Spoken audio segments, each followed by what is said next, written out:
Reason यही है कि हम लोग चाहे सरकार कितना भी स्कीम बना दे, कितना भी, उसका कुछ नहीं हो सकता अगर आपके लेवल पे अगर उसका इम्प्लीमेंटेशन।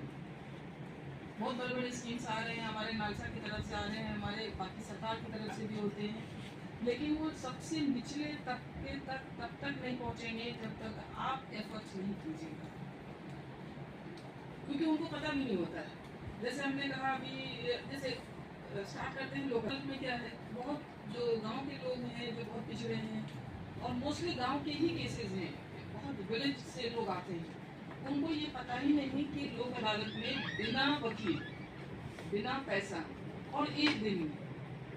आपका मामला खत्म हो सकता है। तो ये आप बताएंगे, यही हम लोग कह रहे थे कि जो आंगनबाड़ी की महिलाएं होती हैं वो घर घर जाती हैं और मोस्टली महिलाएं इन्वॉल्व हैं इन केसेस में। तो अगर वो जाके उनको बताएं कि देखो भाई, एक दिन में तुम्हारा केस खत्म हो जाएगा, पैसा भी नहीं लगेगा, वकील भी नहीं लगेगा, और जो फैसला होगा वो आपका है और उसके खिलाफ कोई अपील भी नहीं। सबसे अच्छी बात तो ये है कि अगर अदालत से होता है तो उसके ऊपर बहुत सारे स्टेजेस हैं, लोअर कोर्ट है, हाई कोर्ट है, सुप्रीम कोर्ट है, लेकिन यहाँ जो फैसला होगा उसके खिलाफ कोई अपील नहीं, तो आपका फाइनल है वहाँ। तो इसलिए आप लोग अपने स्तर से, हम सबका रिक्वेस्ट है कि अपने जितने भी आंगनबाड़ी की महिलाएं हैं और बाकी हमको पता चला कि एडमिनिस्ट्रेटिव साइड से बहुत सारी मीटिंग्स होती हैं लोकल लेवल पे, जहाँ बहुत गैदरिंग होती है, बहुत लोग इकट्ठा होते हैं, तो उस जगह पे इस चीज़ को रखिए कि ऐसे ऐसे है, आप लोग जाके अपना मामला जिसका भी पेंडिंग है जाइए उसको खत्म करें। दूसरा चीज़ अभी जो हम लोग कह रहे थे कि जो अनाथ या डेस्टिट्यूट बच्चे जिनका कोई नहीं है,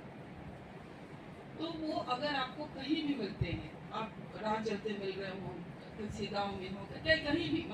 मंदिर में बहुत सारे आपको मिलेंगे, मंदिर के बाहर ऐसे बच्चे जिनका कोई नहीं है, उनको आइडेंटिफाई कीजिए।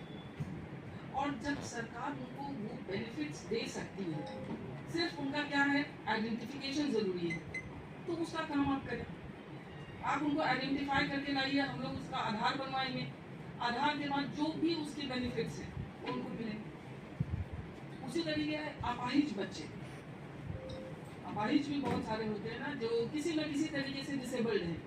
उनका भी लिस्ट बनाइए ताकि हम उनका आधार बनवाएं और आगे जो भी उनको बेनिफिट्स मिलती हैं सरकार के द्वारा हम उनको पहुंचा पाएंगे। तभी जब आप उनको लेके आइएगा सामने, तो जितने हमारे स्कीम्स हैं वो एकदम यूजलेस हैं अगर आप